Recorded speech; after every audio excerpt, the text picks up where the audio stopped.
Nous demandons l'assistance de la très Sainte Vierge Marie en disant: Je vous salue Marie, pleine de grâce. Le Seigneur est avec vous. Vous êtes bénie entre toutes les femmes, et Jésus, le fruit de vos entrailles, est béni. Sainte Marie, Mère de Dieu, priez pour nous pauvres pécheurs, maintenant et à l'heure de notre mort. Amen. Gloire soit rendue au Père, au Fils et au Saint-Esprit, comme il était au commencement, maintenant et toujours, dans les siècles des siècles. Amen. Nous allons prier pour notre Père, Fils et Saint-Esprit. On a honte de prier, plus on n'a plus les paroles pour s'exprimer, pour dire à Dieu ce qu'on parle. Mais elle a très bien dit. Antoine, tu peux faire ça? Tu peux faire ça? Ok. Nous nous retrouvons pour continuer notre lecture de la Bible. Qu'est-ce que vous avez retenu de ce qu'on a vu samedi? On a développé, expliqué Genèse 1 à 11. C'est ça, non? Quel est le titre qu'on avait donné? Oui, vas-y, je vais répéter. Au commencement, Dieu créa le ciel et la terre. Donc ça, c'est le tout premier verset. La terre était informe et vide. Les ténèbres étaient au-dessus de l'abîme et l'esprit des eaux et l'esprit de Dieu planait sur l'eau. Donc aujourd'hui, Non, mais on peut s'approcher nous allons ici. passer les origines du monde et de l'humanité. Ça, on a vu la création en 6 jours, et c'était le jour que s'est reposé. On a vu comment Dieu a créé l'homme, l'a créé à son image et à sa ressemblance. Après, on a vu ce qui s'est passé entre Caïn et Babel. C'est ça, non? Après, on a vu ce qui s'est passé au temps de Noé. Ainsi de suite. Et après, au temps de Noé, on a vu ses ancêtres après le déluge jusqu'à Abraham. Qui est le père d'Abraham?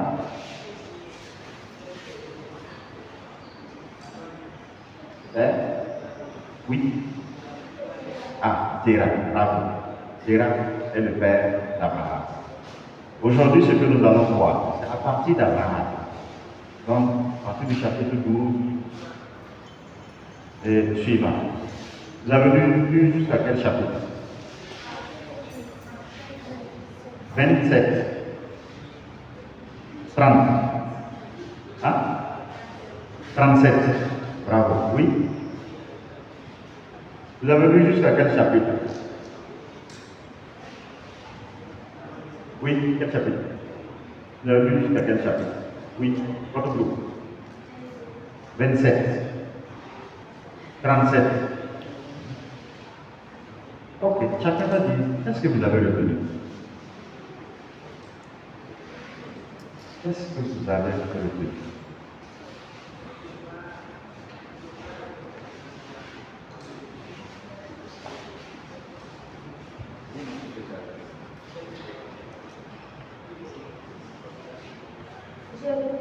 Que Dieu a sauvé Abraham et Lot, Abraham et Lot de la destruction des deux villes. Sodome et Gomorrhe, formidable.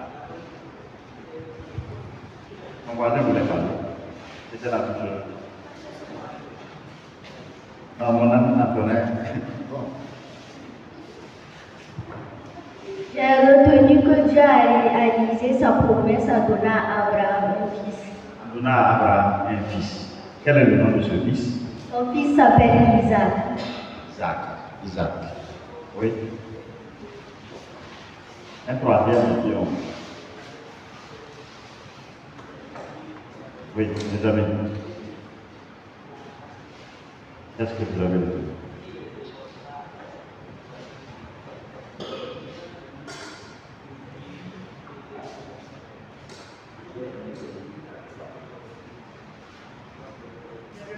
Que Lot a été sauvé de la destruction de Sodome et Gomorrhe.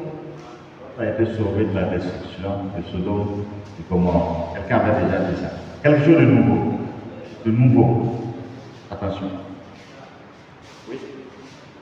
J'ai retenu que Sarah a donné sa servante Agar pour une femme à Abraham et qu'elle s'est vue enceinte et elle ne comptait plus et que Sarai ne comptait plus à ses yeux. Pour cela, Sarai l'a maltraitée et elle s'est enfuie. Elle s'est enfuie. C'est bon? Ah. Ça, félicitations à vous. Vous avez bien retenu. Donc aujourd'hui, ce que nous allons voir, c'est l'histoire des patriarches. Histoire des patriarches. Quand on va parler des patriarches, ils sont combien? 3. Abraham? Qui suit? Non. Qui est le fils d'Abraham? Le fils de la promesse? Isaac. Et puis, qui est le fils de la promesse d'Isaac? Jacob. Jacob. Donc, on a Abraham, on a Isaac et on a Jacob. C'est bon? Abraham va commencer à partir du chapitre 12 jusqu'au chapitre 25.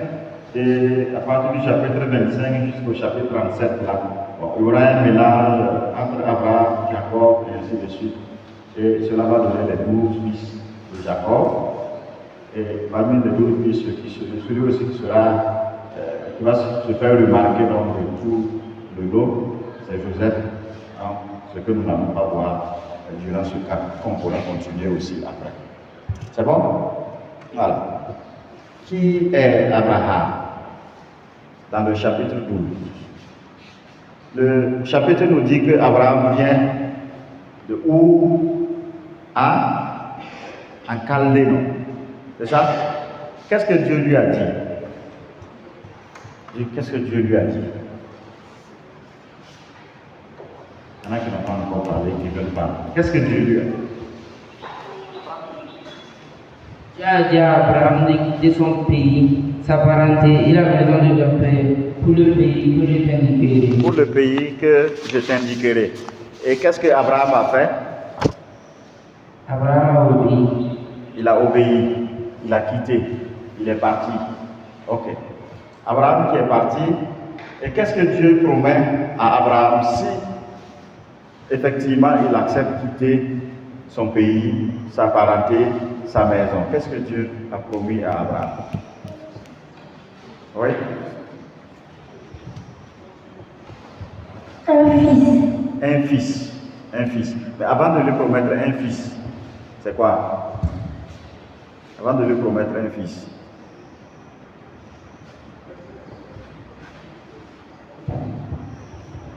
Il a promis qu'il lui offrira un pays à lui et à toute sa descendance. À lui et à toute sa descendance. Quand vous le lisez dans le chapitre 12 là, Dieu a dit à Abraham, quitte ton pays, ta parenté et ta maison. Ce n'est pas facile de quitter son pays. Hein. Même ceux qui sont ailleurs là, ils veulent revenir dans leur propre pays. Et quand ils partent aussi, c'est pour chercher des conditions meilleures. Sinon, il faut être un peu fou pour renier son pays. C'est difficile. Mais Dieu dit à Abraham de partir, de quitter. Tout commence par quitter. Il va quitter son pays. C'est pas facile aussi de quitter les parents. Est-ce que ça a été facile pour vous de quitter les parents pour venir ici? Il y en a qui vont dire oui. Parce qu'ils pourront faire ce qu'ils veulent. C'est ça. Mais vous vous rendez compte que vous ne pouvez pas faire ce que vous voulez aussi ici. Et quitter aussi sa maison, donc sa propre famille, son lieu de confort. Dieu lui dit de quitter et de partir. Donc Abraham accepte de quitter et de partir. Et qu'est-ce que Dieu lui promet? Dieu lui dit qu'il sera une grande nation, qu'il va devenir. C'est ça? Dieu lui dit également que toutes les familles également de la terre vont le bénir.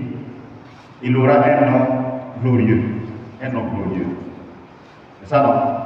Le nom d'Abraham, c'était d'abord Abraham.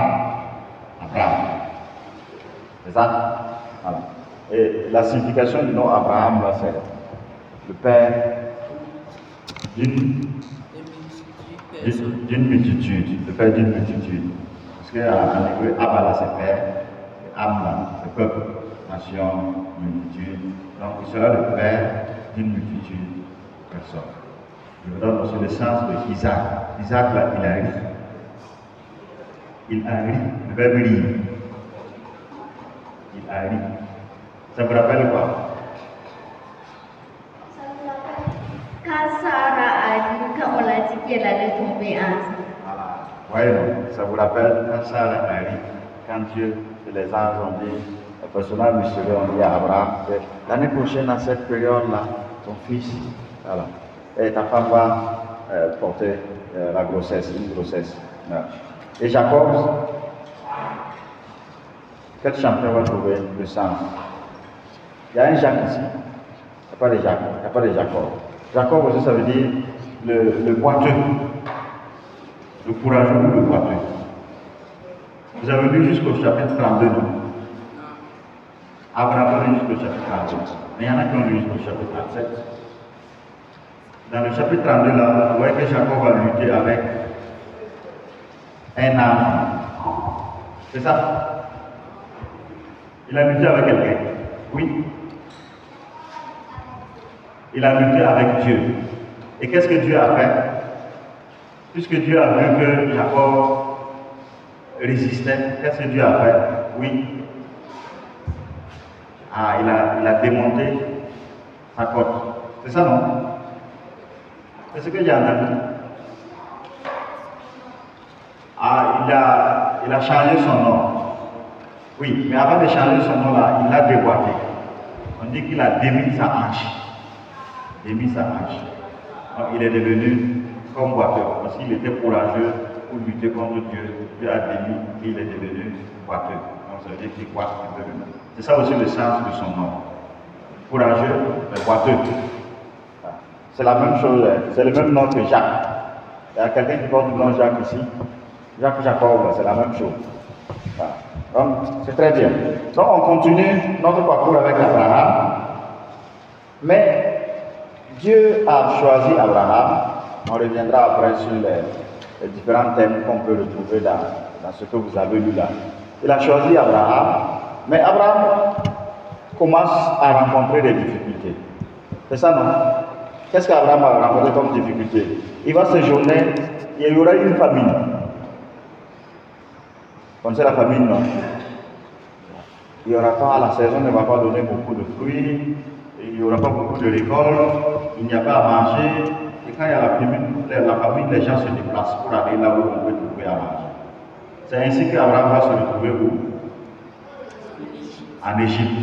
Il se retrouve en Égypte et qu'est-ce qu'il fait? Il fait passer sa femme Sarai comme étant sa sœur pour avoir à manger. Mais les Égyptiens qui ont pris Sarai là, après ils vont le procéder, ils vont le mettre.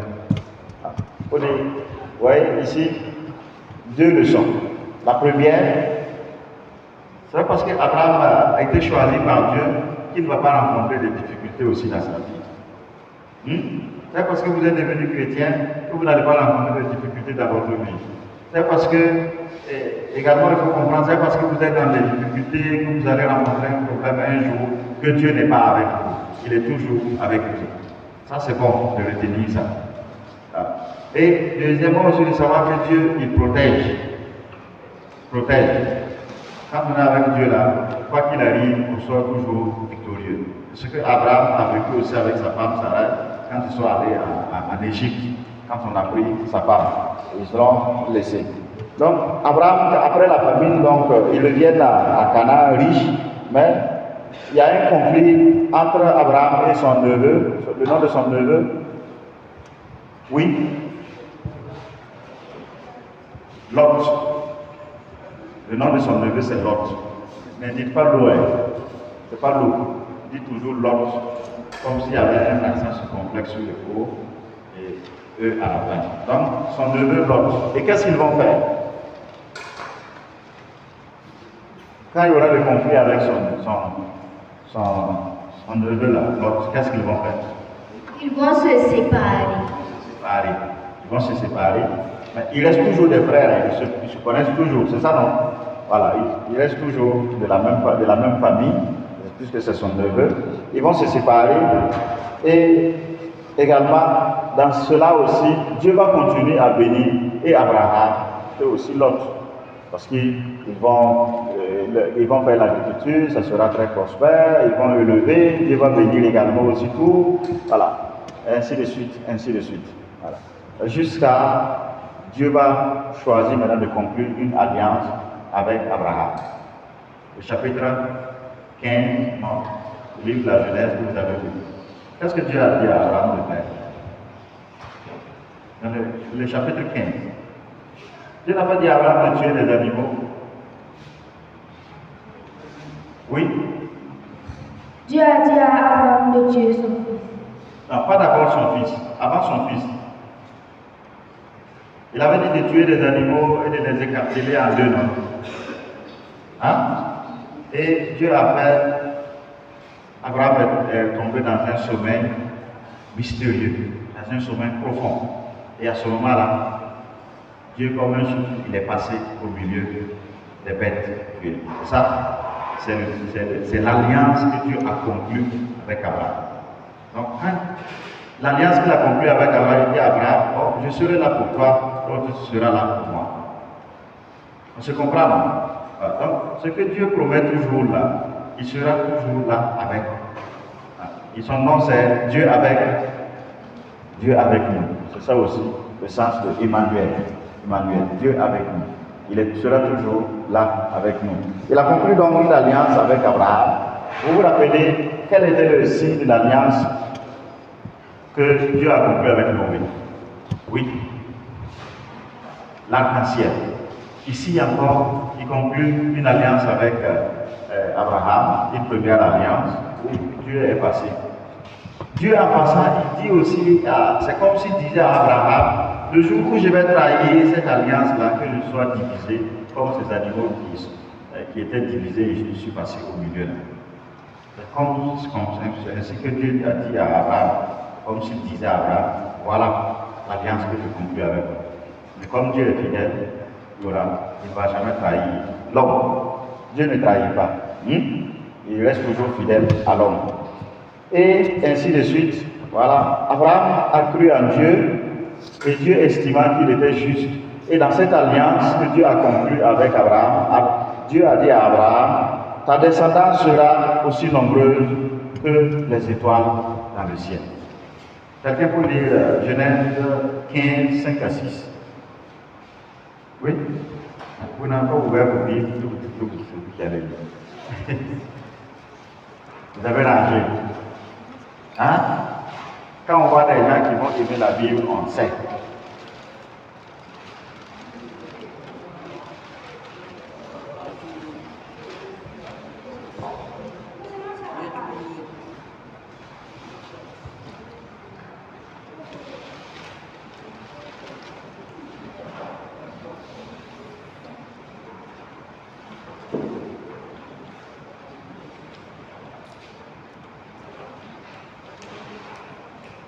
Genèse chapitre 15, versets 5 à 6. Il y en a pour qui les feuilles sont devenues comme des dragons. Ça vole.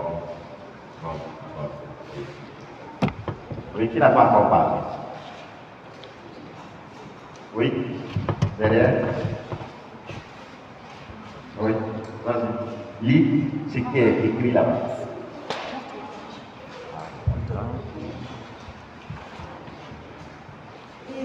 Il le conduisit dehors et dit, lève les yeux au ciel et dénombre les étoiles, si tu peux les compter. Et il lui dit, telle sera ta postérité. Ta postérité, donc, telle sera ta famille future, quoi, ta postérité. Abraham crut en Yahvé, il le lui compta comme Donc, Abraham crut. Jusqu'à présent, son nom c'est Abraham. Ce n'est pas encore Abraham, c'est Abraham. Abraham crut en Yahvé.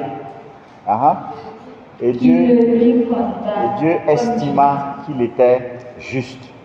Donc, vous voyez encore, Yahvé renouvelle sa promesse. Ce qu'il avait dit à Abraham à son appel dans le chapitre 12 pour lui dire qu'il va lui donner une descendance nombreuse, toutes les familles de la terre vont le bénir, ainsi de suite. Maintenant, il promet à Abraham qu'il aura une descendance aussi nombreuse que les étoiles dans le ciel. Que les étoiles dans le ciel. Abraham ne pouvait pas finir de compter les étoiles dans le ciel. Voilà, une descendance aussi nombreuse que le sable au bord de la mer. On ne peut pas compter. Vous pouvez compter les grains de sable. Ah, si vous commencez là, vous allez avoir les cheveux blancs sans finir de les compter. Même si on vous donne seulement ne serait-ce qu'une poignée de sable, ce n'est pas évident que vous puissiez terminer de compter ça. Donc Dieu lui a dit, Dieu va renouveler donc cette promesse à Abraham. Mais il y a un mais, puisque Sarah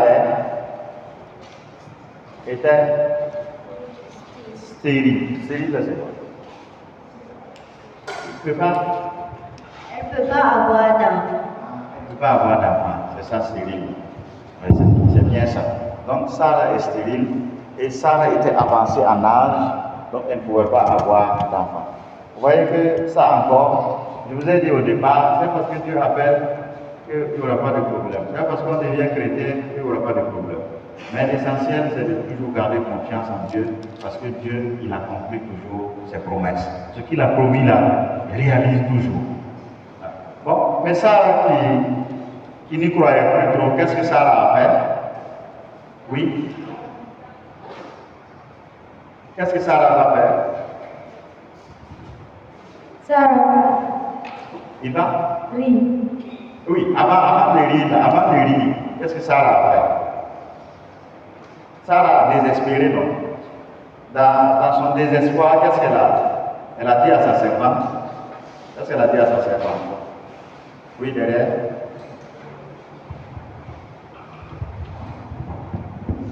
Elle a donné sa servante égyptienne à son mari Abraham. Quel est le nom de sa servante? Le nom de sa servante, c'est Agar. Agar. Et quel est le nom du fils que Agar va avoir avec Abraham? Oui? Ils vont le nommer Ismaël. Ismaël. Ils vont le nommer Ismaël. Donne à ta voix. Oui. Tiens le micro. Mais est-ce qu'après ça va aller entre Agar et puis Sarah? Est-ce qu'elles vont continuer à s'entendre? Non. Qu'est-ce qui va se passer? Sarah va maltraiter Agar. Pourquoi elle va maltraiter Agar? Parce que Sarah ne comptait plus aux yeux de sa servante. Sarah ne Comptait plus aux yeux de sa servante. Elle ne comptait plus aux yeux de sa servante. Et qu'est-ce qui va se passer? Sarah va maltraiter la servante. Elle va maltraiter la servante. Et puis, La servante va s'enfuir dans le désert. elle va s'enfuir dans le désert avec Avec son enfant. son enfant. Son enfant qui? Quel est le nom de son enfant? Ismaël. Ismaël. J'ai entendu Israël. Donc, voilà. Sarah, donc après que Agar ait eu un fils avec Abraham, il y aura une certaine jalousie qui va naître entre, bien sûr, Agar et puis Sarah. Et Agar sera obligée de partir avec son fils. On dirait qu'il y a Irma.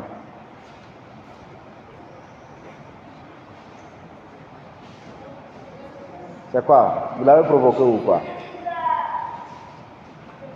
C'est quoi, Irma?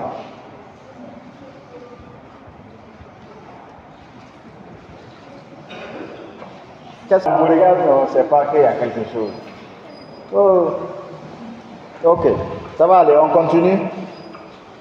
Voilà. Donc, il y a eu cela jusqu'à Sarah va changer de nom et son nom sera Sarah. Dieu va promettre un fils à Sarah. C'est ça, non? Voilà. Comment cela s'est passé? Il y a 3 visiteurs qui vont venir sur Abraham. Abraham va faire préparer, ils vont manger, et à la fin, ils vont faire une promesse à Abraham. L'année prochaine, à cette heure-là, ta femme sera enceinte. C'est là que Sarah a ri. Sarah a ri. Voilà. Pourquoi Sarah a ri? Peut-être qu'elle pensait, certainement, peut-être qu'elle a ri de... Elle pensait en elle qu'elle ne pouvait plus n'être enfantée parce qu'elle avait 90 ans. Parce qu'elle avait 90 ans. Elle a ri. Ça veut dire qu'elle n'a pas trop... On peut dire qu'elle n'a pas trop cru. C'est ça, non? Elle n'a pas trop cru. Dans la Bible, il y a aussi une femme aussi comme ça qui avait aussi l'âge, à peu près l'âge de Sarah. C'est qui? Élisabeth. Ouais. Comme l'ange n'est pas apparu à Élisabeth, mais c'était plutôt à son mari, Zacharie. Ouais, je profite de le sens de nom Zacharie me dit, Yahvé se souvient. Yahvé se souvient. Le sens de son nom. Ouais. Dieu se souvient toujours. Malgré son âge avancé, malgré sa femme aussi en âge avancé, Dieu s'est souvenu encore de cette famille de Zacharie et d'Élisabeth. Et bon, dans leur vieillesse, il va leur donner un fils. Quel est le nom de ce fils? Le nom de ce fils? Le fils de Zacharie, ou bien le fils d'Élisabeth. Son nom c'est? Oui? Jean le Baptiste. Jean le Baptiste. C'est ça, non? Voilà, super. Donc, vous avez compris. Jean le Baptiste. Moi, je vous aime parce que vous suivez très bien et puis vous participez. Je ne vais pas parler dans le micro. Vous participez plus que vos grands frères. Ne leur dites pas que je vous ai dit ça. Voilà. Ok. Donc, c'est ainsi. Et Sarah va mettre au monde un fils, Isaac. Encore la leçon que nous pouvons retenir ici. Rien n'est impossible à Dieu. Rien n'est impossible à Dieu. Ce qui veut dire que vous pourrez aussi rencontrer des problèmes un jour. Vous allez rencontrer peut-être des difficultés. Ça peut être en famille, ça peut être à l'école, ça peut être plus tard quand vous allez travailler. Ou peut-être que déjà vous en avez, ou bien que vos amis, vous connaissez des amis qui sont dans des difficultés. Priez pour eux, parce que rien n'est impossible à Dieu. À Montréal, on dit que c'est Dieu seul qui peut gratter le dos d'un serpent. C'est ça, non? Donc rien n'est impossible à Dieu. C'est ça le plus important. C'est bon? Voilà, rien n'est impossible à Dieu. Dieu, il peut tout. Donc à chaque fois, quand vous serez dans des problèmes, il faut repartir à Dieu. Quand vous êtes aussi dans la joie, il faut repartir toujours à Dieu. C'est là-bas que vous aurez toujours la solution, ou bien le remède à votre problème. C'est là-bas, si vous êtes dans la joie, que vous pouvez continuer aussi à vous réjouir avec aussi les autres et réjouir, rendre grâce également à Dieu. Voilà. Après, dans cet épisode-là, qu'est-ce qui va se passer? C'est la destruction de Sodome et Gomorrhe. Sodome et Gomorrhe. C'est ça, non? Voilà. La destruction de Sodome et Gomorrhe. Qu'est-ce qui va provoquer donc la destruction de Sodome et Gomorrhe? C'est parce que les gens là-bas faisaient trop de mal. Les gens là-bas faisaient trop de mal. Dans la Bible, avant ce passage, il y avait eu aussi un épisode pareil. C'était au déluge. Au déluge. Ah, c'est très bien. Vous voyez, dans la Bible, les récits ne sont jamais seuls. Quand vous allez trouver un récit là, il faut savoir qu'il y a un autre récit quelque part, il correspond à ce que vous venez de lire. Il y en a toujours. C'est pour ça que vous devez lire toute la Bible pour comprendre. Au déluge, Dieu avait fait tomber le déluge parce que la méchanceté des hommes avait atteint son paroxysme. Ici encore, Sodome et Gomorrhe là, et Dieu va faire encore détruire Sodome et Gomorrhe parce que la méchanceté, ils étaient dans le péché, leur péché encore avait atteint le paroxysme. Mais avant que Dieu ne détruise Sodome et Gomorrhe, qu'est-ce qui s'est passé? Avant que Dieu ne détruise Sodome et Gomorrhe,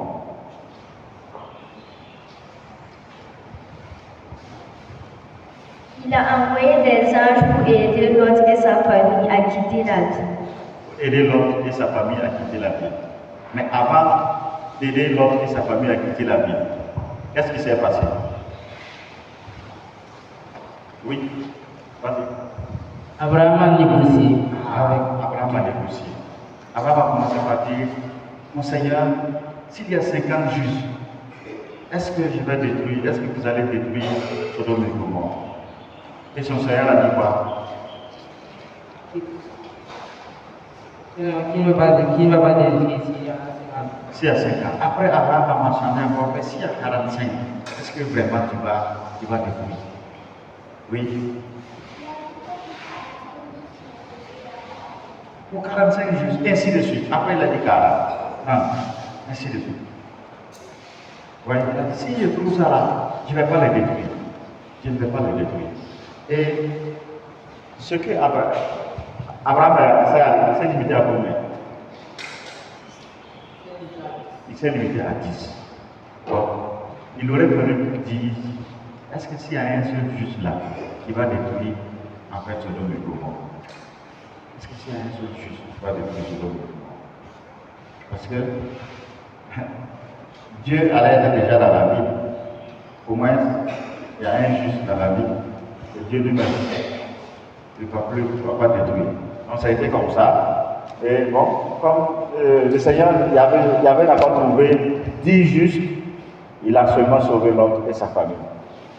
La femme de Lot s'est retournée. Elle avait dit de ne pas regarder, non? Et quand la femme de Lot s'est retournée pour regarder, elle est devenue une colonne de sel. Voilà. Une colonne de sel. Donc, et c'est ainsi, voilà, on continue avec Dieu. Dieu intervient. Voilà. Après cela, nous avons la naissance maintenant d'Isaac. C'est ça? On dit, Dieu intervient en faveur de Sarah, Genèse 21, 1 à 3. Elle enfanta un fils à Abraham dans sa vieillesse. Le nom de ce fils est Isaac. Malgré leur âge avancé, Sarah va enfanter Isaac. Isaac est le fils donc de la promesse, puisque Agar est partie avec son fils Ismaël. Voilà. Sarah demande donc à Agar et Ismaël d'être une partie. Et ce fut ainsi. Mais Dieu va mettre Abraham à l'épreuve. Quelle est cette épreuve-là? Oui. Bon, la prochaine question. Prépare-toi pour la prochaine question. Tu vas demander à Abraham de tuer son fils, d'offrir son fils Isaac dans l'Holocauste. D'offrir son fils Isaac en Holocauste. Est-ce que ça va se passer? Si un matin, vous réveillez, et puis votre père vous dit qu'il a reçu une révélation, il a eu un songe la nuit, et qu'il doit vous sacrifier, est-ce qu'il va vous trouver? Dès qu'il a dit qu'il va vous sacrifier là, je suis sûr que vous êtes parti. Même si vous ne pouvez pas enjamber le mur là, ce jour-là, il y aura une force en vous qui va vous permettre de sauter par-dessus le mur et de fuir, et puis partir. C'est ça, non? Ah. Vous voyez que ce n'est pas simple. Mais malheureusement, Abraham a accepté. Il ne comprenait pas. Mais il a confiance que Dieu est capable de tout. Il a confiance, il a foi. Déjà, dans l'alliance qu'il y avait accomplie avec Abraham au niveau du chapitre 15, là, ce que nous avons lu, on dit que Abraham eut foi en Dieu et Dieu estima qu'il était juste. Abraham, il ne comprend pas pourquoi Yahvé lui dit de faire ça. Il ne comprend pas. Il a souffert pour avoir un fils. Et puis un fils dans leur vieillesse. Le seul, l'unique fils dans leur vieillesse. Et Dieu lui dit de prendre ce fils-là et de le sacrifier. C'est difficile, hein? Abraham a accepté. Déjà, ce fils, Isaac était le fils unique d'Abraham. Ce fils était déjà une préfiguration de Jésus-Christ. Puisque dans l'évangile de Jean, chapitre 3, 16, on va dire, Dieu a tant aimé le monde qu'il a donné son fils unique au monde. Il a donné son fils unique afin que quiconque croit en lui ait la vie éternelle. Quiconque croit en lui. Donc, Isaac annonçait déjà Jésus-Christ, fils unique de Dieu, qui sera offert en sacrifice. Il va mourir sur la croix, il va verser son sang, il va souffrir pour le salut de toute l'humanité. C'est ça le sens. On se comprend? Mais le sacrifice n'a pas eu lieu, Isaac n'a pas eu lieu. C'est ça, non? Alors, et qu'est-ce qui va remplacer ce sacrifice? Oui? Un bélier qui était coincé dans les buissons. Et c'est ce bélier-là que Yahweh va dire à Abraham, va prendre ce bélier et tu viens l'offrir en sacrifice. Je sais maintenant qui tu es. Dieu sait maintenant qui est Abraham. Il est vraiment un homme juste. Il est vraiment un homme de foi. Dieu peut compter donc sur Abraham. Vous voyez? Donc, quand vous faites confiance aussi en Dieu, Dieu peut compter sur vous. Quand vous faites confiance en Dieu, Dieu peut aussi compter sur vous. Vous comprenez, non? C'est comme au baptême de Jésus. Qu'est-ce que la voix du Père disait? Celui-ci est mon fils bien-aimé. Et ensuite, celui-ci est mon fils bien-aimé.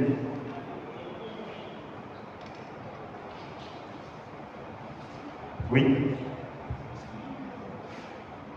Je sais que tu es en train de chercher.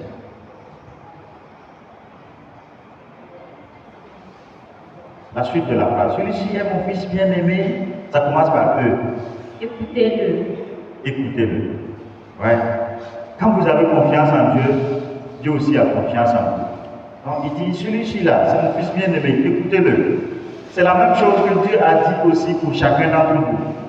Vous avez tous été baptisés. C'est ça, non? Et le jour de votre baptême là, en versant l'eau sur vous, le prêtre en disant, je te baptise au nom du Père et du Fils et du Saint-Esprit là.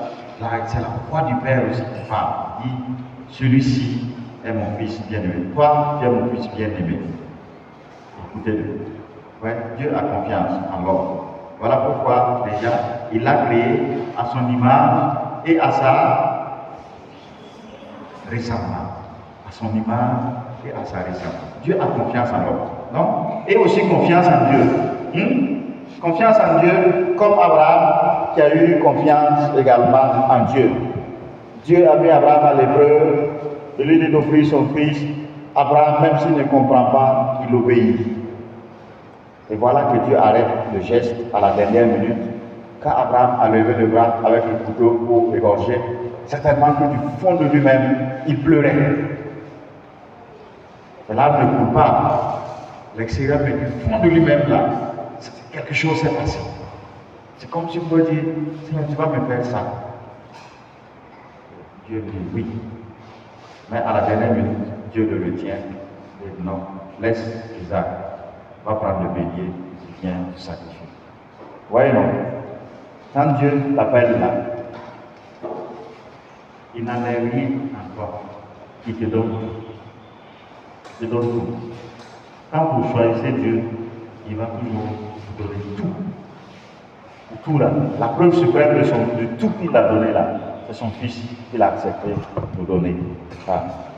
Donc, vraiment une épreuve, mais dans cette épreuve, Abraham a gardé sa foi. Abraham a manifesté son obéissance totale également à Dieu. Donc c'est vraiment un moment dramatique qui montre aussi la foi que Abraham avait pour son Dieu. Une foi absolue, une foi totale. Voilà, une foi totale. Ce n'est pas une foi à moitié, c'est une foi totale. Il a mis toute sa confiance donc en Dieu, et il n'a pas été déçu de mettre sa confiance en Dieu. Et après cela, donc, nous avons que Abraham, qu'est-ce qu'il va faire? Il va devenir vieux. Sa femme, Sarah, va mourir, non? C'est ça? Il va payer un terrain pour enterrer sa femme Sarah. C'est ça? Et lui-même, il va mourir. Quand lui-même va mourir, il sera enterré auprès également de sa femme, Sarah. Abraham est mort à quel âge?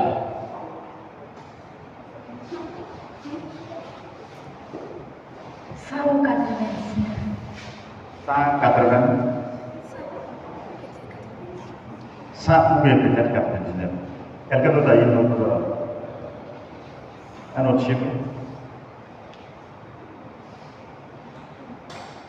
Lisez Genèse 25, 7. 25, 7. 7. Voici le nombre des années de la vie d'Abraham, 175 ans. Abraham est mort à 175 ans. C'est ça? Voilà. Ça veut dire qu'il est mort rassasié de jour. Il était rassasié de jour. Rassasié de jour. C'est ça, la bénédiction de Dieu. Quand Dieu te bénit là, il te donne aussi longue vie. Il te donne aussi longue vie. C'est bon ça, non? Comme dites à Dieu merci pour la vie qu'il te donne. Qu'est-ce que nous pouvons, je vais résumer tout ce que j'étais en train de vous raconter sur la vie d'Abraham et une partie aussi sur la vie d'Isaac. Pour résumer, je prends 4 points. Il y a d'abord l'élection et alliance. Vous avez retenu élection. Dieu a élu Abraham. Dieu a appelé Abraham. Et Dieu a conclu une alliance avec Abraham. Déjà, avec Abraham, il a conclu l'alliance en faisant tuer les animaux. Et après, à la naissance d'Isaac, le signe de l'alliance, c'est quoi? Il y a un autre signe qui s'est ajouté.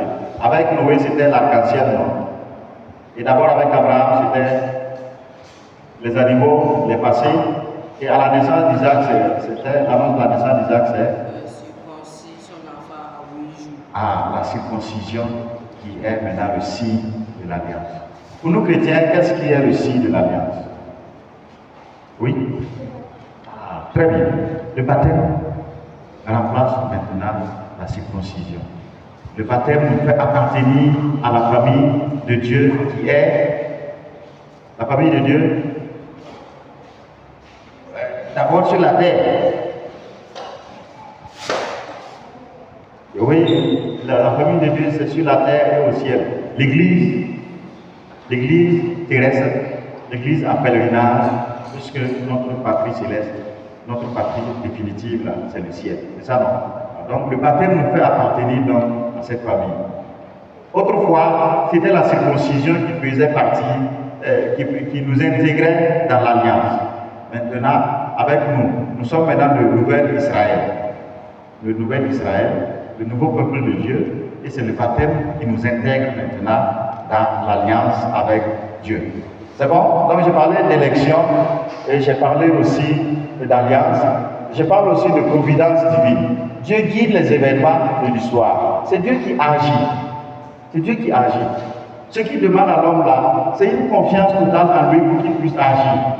Ça veut dire que si vous mettez une cellule à votre cœur pour permettre de vous courir, Dieu ne va pas forcer la tête. Vous voulez qu'il entre dans votre vie, non? Donc ouvrez grand les portes de votre cœur et Dieu va entrer. Et c'est Dieu qui va prendre le contrôle de votre vie. C'est Dieu qui va agir en vous. Voilà. Dieu provident.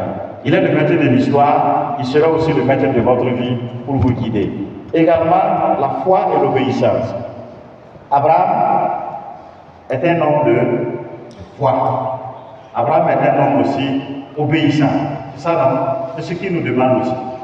Une fois que nous sommes devenus chrétiens, une fois que vous avez reçu le baptême, ce que Dieu attend aussi de vous, c'est cette foi, cette confiance totale en lui et cette obéissance aussi en lui. Et Saint Pierre va dire que, il va donner une nouvelle définition du baptême. Il va dire, le baptême là, ce n'est pas seulement l'eau qu'on verse sur la tête. Non. C'est s'engager aussi résolument à vivre, à mener une vie digne de ce que Dieu attend. Et cette vie digne là commence par notre foi que nous donnons à Dieu et commence aussi par notre obéissance que nous donnons aussi à Dieu. Parce qu'on sait que Dieu ne peut pas nous conduire là où c'est mauvais. Dieu ne peut pas nous conduire là où il y a le mal. Il va toujours nous conduire là où il y a le bien. On se comprend, non? Voilà. Et un dernier point, la bénédiction. Dieu bénit sa création, on avait vu ça. Dieu bénit la famille, Dieu bénit aussi le travail de l'homme. Ça. Et quand on est obéissant à Dieu, quand on a foi en Dieu, Dieu bénit toujours. Il a béni Abraham. Il a béni aussi sa descendance. Il va bénir Isaac. Il va bénir également Jacob. Il va les bénir. Dieu bénit toujours. Donc, vous voulez la bénédiction de Dieu, il faut simplement avoir foi en lui et croire également en lui. L'homme aussi peut bénir, non? Dieu bénit, mais l'homme aussi bénit, non? Abraham a béni qui? Isaac. Isaac a béni qui? D'accord? Donc, vous aussi, vous pouvez bénir. Vous pouvez vous bénir les uns les autres. Vous pouvez aussi recevoir la bénédiction aussi de vos parents. Quand vous serez aussi parents, vous avez aussi à transmettre, à bénir également aussi vos enfants, mais pas les petits. La bouche de l'homme est faite pour bénir. Bénir, c'est dire du bien. À chaque fois, dire du bien aux autres, dire du bien également aussi pour également les autres. Voilà. Vous avez des questions? Il est tout seul. J'ai pris une heure. Je vous avais dit que j'ai pris une heure. Je suis maintenant disposé pour répondre à vos questions. Oui.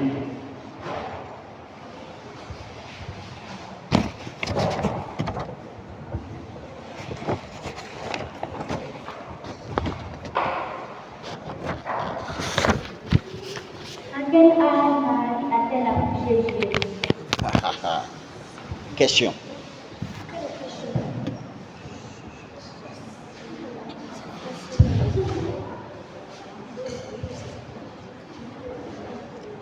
Oui, continuez les questions, je vais regrouper et puis répondre. Que signifie Bethel? Bethel.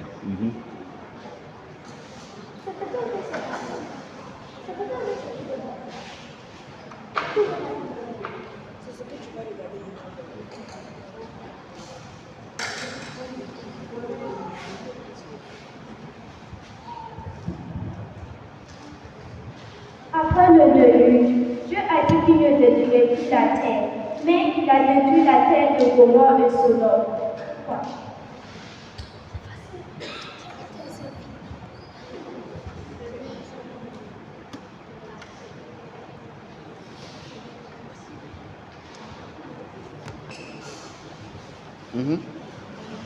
C'est bon? Je réponds. À quel âge Marie a-t-elle accouché Jésus?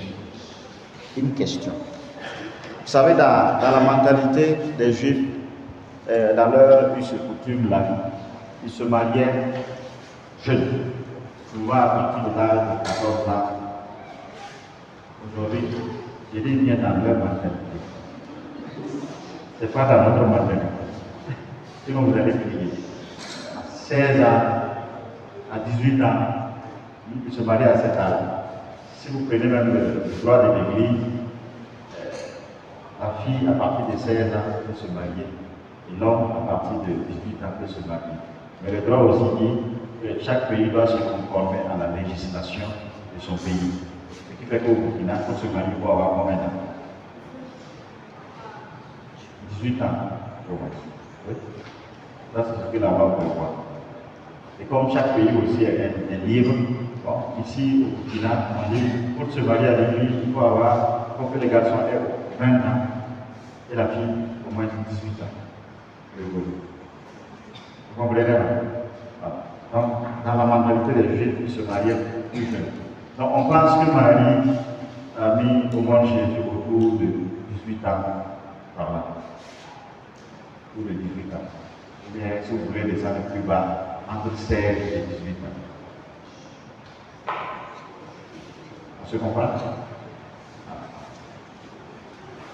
Aujourd'hui, il y a des pays, quand il y a des pays bon, du côté de l'Inde, même à 15 ans, on se marie déjà. Il faut se marier. Peut-être même moins.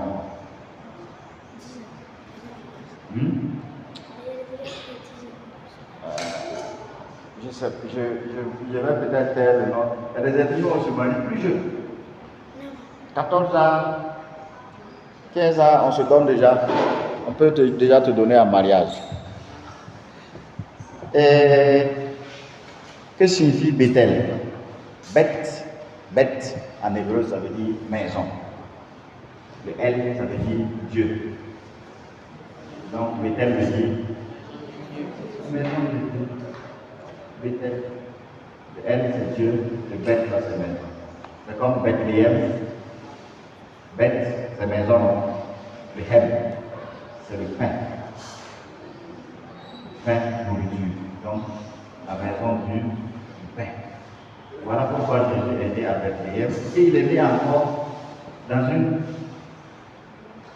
mangeoire. C'est ça, là où on donne à manger aux animaux. Ça, non? Pour déjà dire qu'il veut aussi se faire nourriture pour nous.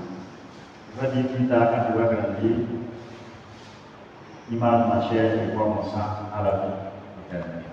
Et je devrais être lui aussi se fait nourriture également pour l'humanité. Rappelez-vous, quand il a manqué du pain pour se donner à la foule, les disciples ont dit, on n'a que 3 pains ici, 2 poissons, donnez-leur pain à manger. Faites-vous aussi nourriture pour les autres.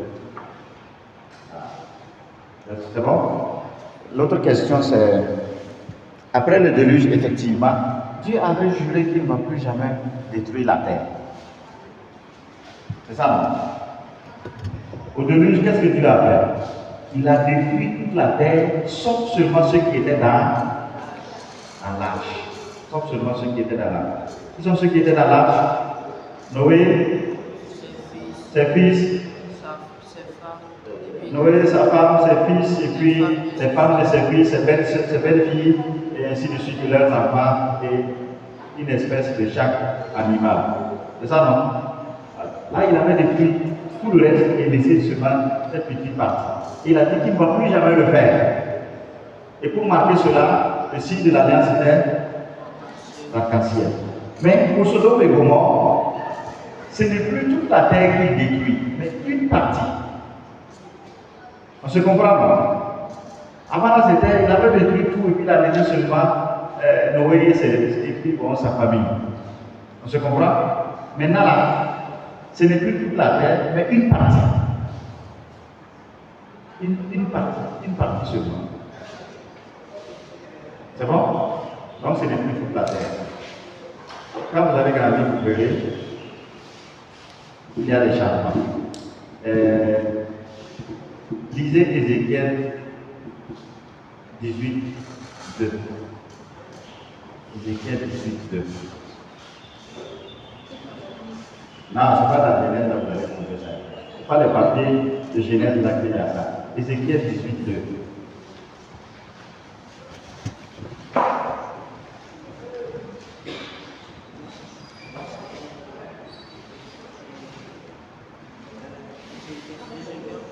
Ézéchiel 18, chapitre 18, verset 2. C'est déjà à la page.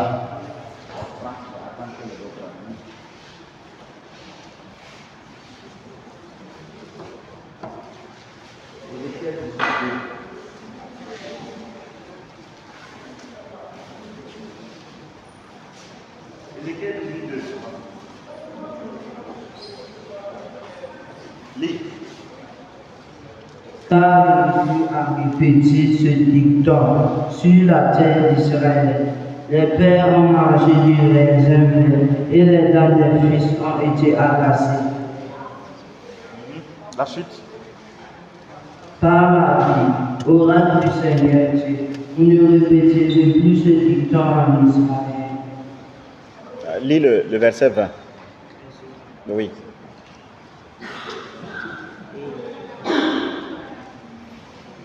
Celui qui pêche, celui qui mourra, le fils ne portera pas la faute du père, ni le père ne portera La faute. ni le père la faute du fils. La justice du juste sera lui, et la méchanceté du méchant sera sur lui. Donc, vous voyez, Dieu a dit qu'il ne punira plus les fils pour la faute des pères. Il ne finira plus non plus des pères pour la faute des fils. Donc, il ne va plus détruire tout le monde parce que non, il va détruire une partie. Celui qui va pécher là, celui qui va endosser la responsabilité de la punition. Ça peut aller. Autre question? Oui.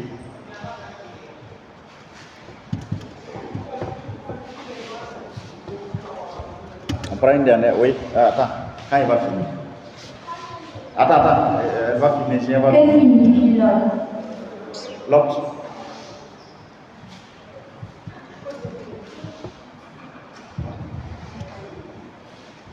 Combien de jours Noé a pris pour construire l'arche? Non, on repart derrière.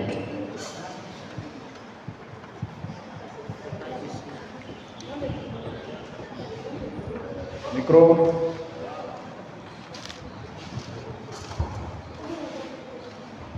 Combien va vécu avant Jésus? Combien? Dans Jésus aussi. Bon, ok.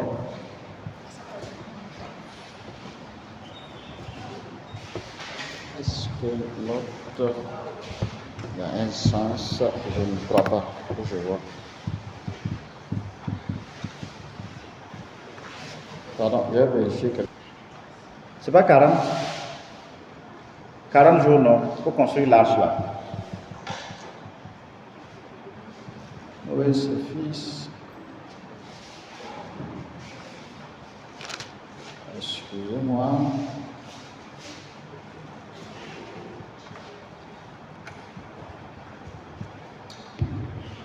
Nombre de jours.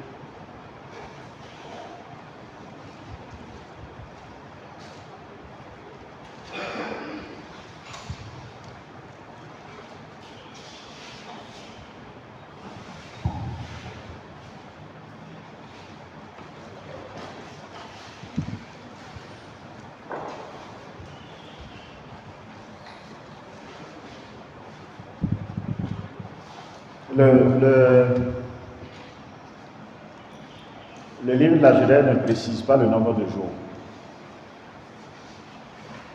que Noé a pris pour construire l'arche. Mais ce qui est sûr, ça a pris du temps. Parce qu'il y a eu un temps de préparation avant que le déluge n'arrive. Dieu a attendu au moins que Lot ait pu construire l'arche, ranger et sa famille et tous les animaux, les espèces de plantes avant que le déluge n'arrive. C'est bon? Donc, il y a des commentateurs qui peuvent vous dire que c'est 40 jours. C'est un chiffre symbolique. C'est bon? Et Lot, le sens c'est voile ou bien couverture. Voile ou couverture. C'est bon? Et lui aussi tient également le sens de son nom à partir donc de la destruction de Sodome et Gomorrhe, puisqu'il a été, c'est comme si le voile de Dieu l'a préservé donc de la destruction. Il a été couvert, préservé de la destruction. C'est ça donc le sens de son nom. C'est bon? Et à quel âge Jésus est? C'est mort? À quel âge Jésus est mort? Il y en a qui veulent répondre, oui. À 40 ans? Oui. 33 ans? C'est 33? 33? Ok. Officiellement, on dit que Jésus est mort à 33 ans. 33 ans, c'est bon? Officiellement. On dit qu'il est mort à 33 ans. Il y a un moine qui s'appelle Denis, le moine Denis. Il a fait une erreur sur la naissance de Jésus et qu'il aurait diminué 4 ans dans la vie de Jésus. 4 ans dans la vie de Jésus. Donc c'est comme si Jésus est né 4 ans après sa naissance. Ce qui fait qu'il est mort à 33 ans. Quand vous lisez l'évangile de Luc, Luc va dire que le ministère de Jésus a commencé quand il avait environ 30 ans. Environ 30 ans. Et le ministère de Jésus a duré 3 ans. Donc si c'est environ 30 ans, prenons 30 ans. Et on ajoute 3 ans, ça fait 33 ans. Mais si on doit tenir compte des erreurs que moi, Denis, qui a daté l'âme de naissance de Jésus là, il faudrait encore à ces 33 là ajouter à peu près 4 ans. Pour qu'il soit né et pour qu'il soit mort à 27 ans. Mais retenez 33 ans, l'âge de Jésus. Quand vous aurez 33 ans, il faut fêter. Parce que vous avez l'âge de Christ. C'est bon? Donc, ensuite.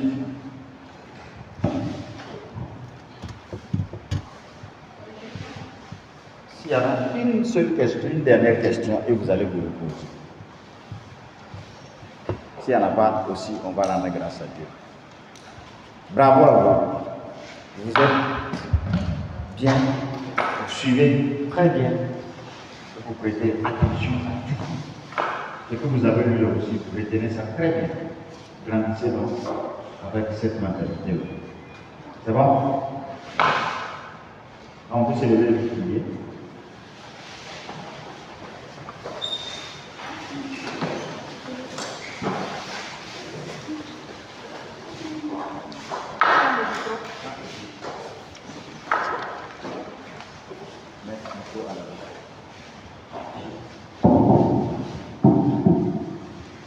Mais donne la sainte Eucharistie, Seigneur. Notre Père, béni. Seigneur, nous rendons grâce pour la conférence que vous nous avez permis d'avoir. Merci de nous avoir donné l'intelligence de pouvoir bien comprendre. Nous vous demandons de vous remercier de l'année qui a pu venir nous apprendre ta parole. Amen. Nous savons que durant cette conférence, nous avons fait des choses qui ne sont pas bien, nous demandons pardon. Je confesse à Dieu le Père.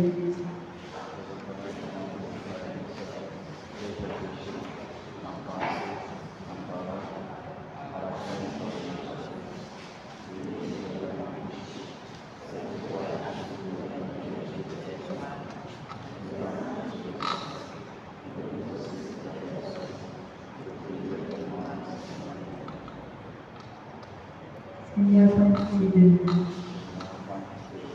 Ô Christ, prends pitié de nous. Seigneur, prends pitié de nous.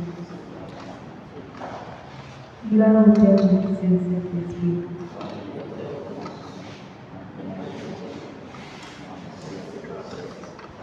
Nous allons prier au nom du Père. Merci beaucoup. Alors, on va continuer.